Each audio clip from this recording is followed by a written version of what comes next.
sejahtera di dalam kasih Tuhan kita Yesus Kristus.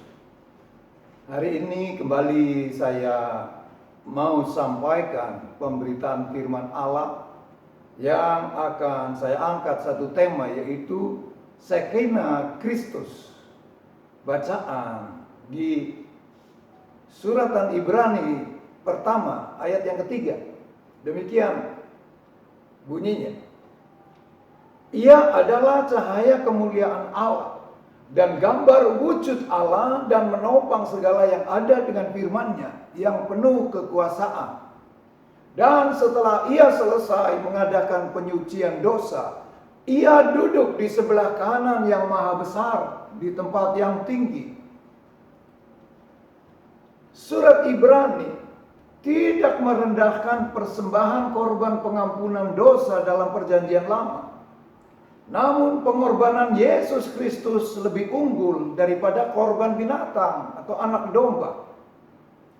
Domba korban hanya sekedar lambang, bayangan dari kematian Yesus Kristus. Pengorbanan Yesus dilakukan hanya sekali dan berlaku untuk selama-lamanya. Kata Ibrani Shekinah adalah tinggal. Kata ini dihubungkan dengan Ibrani pasal 1 ayat yang ketiga, bahwa cahaya kemuliaan Allah ialah kemuliaan Allah yang tinggal dalam kemah suci dan bait Allah. Kemuliaan Kristus bersifat kekal hingga selama-lamanya. Apakah sifat-sifat kemuliaan Kristus itu? Kitab Ibrani memaparkan sifat-sifat kemuliaan Kristus. Yang pertama, Kristus lebih mulia daripada para nabi. Para nabi diutus Allah untuk memberitakan firman-Nya. Mereka adalah orang-orang yang diberi kuasa Allah untuk mengarahkan bangsa Israel sesuai dengan firman-Nya. Tetapi ia mengutus anaknya Yesus Kristus sebagai Tuhan dan Juru Selamat. Para nabi mati, tetapi hanya Yesus Kristus yang bangkit dari kematian dan hidup untuk selama-lamanya. Karena keunggulannya atas para nabi perjanjian lama. Ia duduk di sebelah kanan Allah yang maha tinggi di surga.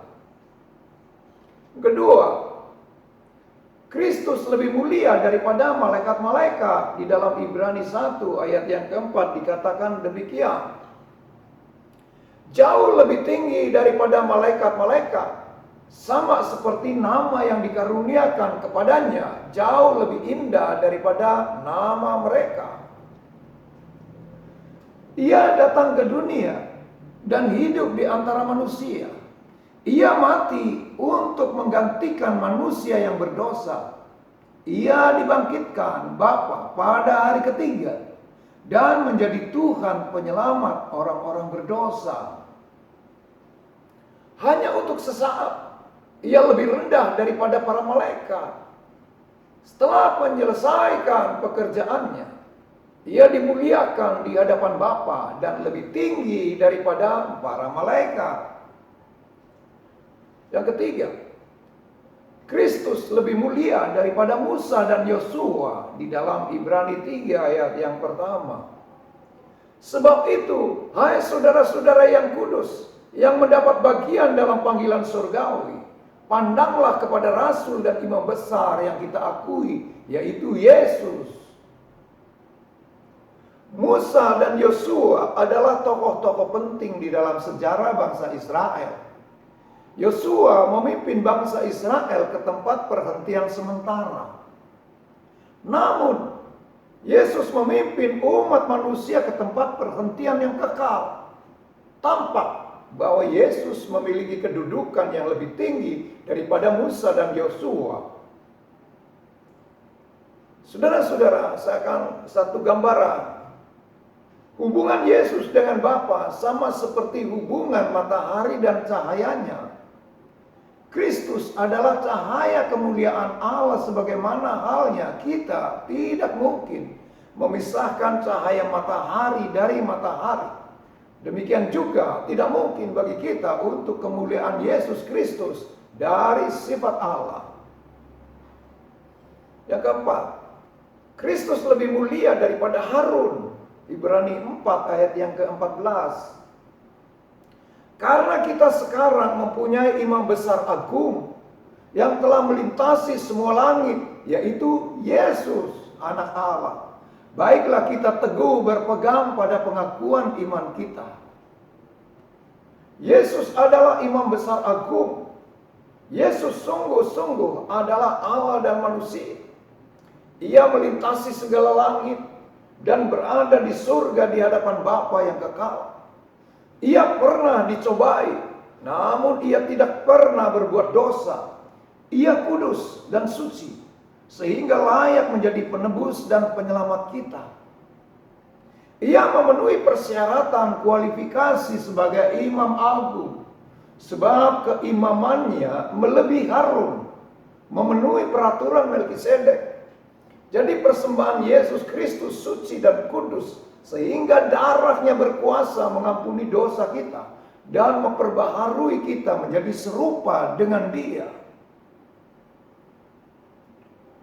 Surat Ibrani menekankan bahwa Yesus adalah pribadi yang melebihi para nabi yang dihormati oleh umat Yahudi. Sebab Ia adalah Allah sendiri yang datang manunggal dengan manusia dalam alam yang terbatas ini untuk membawa misinya bagi manusia. Saudara-saudara, apa yang saya beritakan pada hari ini, saya akan sampaikan kesimpulan-kesimpulannya. Yang pertama yaitu Yesus Kristus lebih mulia daripada para pembesar Israel seperti para imam atau nabi maupun para raja. Karena itu ia harus diagungkan dan dimuliakan dalam kehidupan orang-orang yang percaya kepadanya. Yang kedua, ia adalah cahaya kemuliaan Allah yang berkuasa membawa kita keluar dari kegelapan dunia ini yang mencekam, menindas dan menindih hidup kita. Ketiga, atau yang terakhir, kita bersyukur bahwa kita dapat mengambil bagian dalam kemuliaannya pada waktu Ia datang kembali untuk kedua kalinya. Kita dibawa ke dalam kemuliaannya yang kekal. Di sanalah tempat tinggal kita untuk selama-lamanya. Puji Tuhan, saya sampaikan di sini berita firman Allah bagi kita semua, agar kita dapat memahami tentang cahaya kemuliaan Allah yang tinggal di dalam bait-Nya yang kudus. Orang-orang percaya dipimpin oleh firman dan Roh Kudus dalam kehidupannya, sampai kesetiaan daripada Yesus Kristus itu akan terus-menerus dinyatakan dalam kehidupan orang-orang percaya. Kita bersyukur. Sebelum saya mengakhirinya, saya akan berdoa bagi kita semua.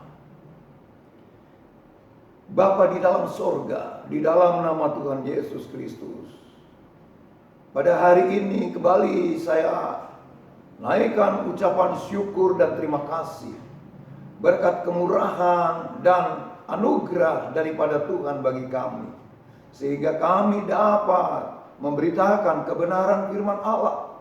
Dan kami terus berdoa bagi orang-orang percaya yang sungguh-sungguh mencari Engkau.